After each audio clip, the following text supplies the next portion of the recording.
Tupate phrase moja ya lugha ya Kiarabu na tutatafsiri kwa lugha ya Kiswahili. Ana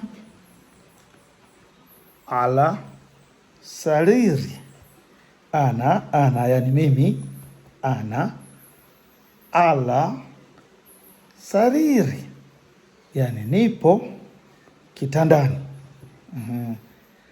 Ala ingeweza kuonekana kama on. Kwa Kiarabu husemi ana fi sariri, yani I'm in the bed. Kiarabu nasema nipo juu ya kitanda. Kwa hiyo ana yani mimi, ana I. Ala ni preposition, yani on. Sariri ni bed au kitanda kwa Kiswahili. Kwa hiyo ana ala sariri, nipo kitandani. Subscribe. Ana ala sariri. Ana ala sariri. Ana ala sariri. Ana ala sariri. Kwa ana ala sariri.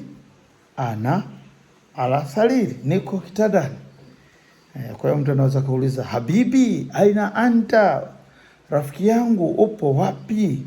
Unasema ana ala sariri, nipo kitandani.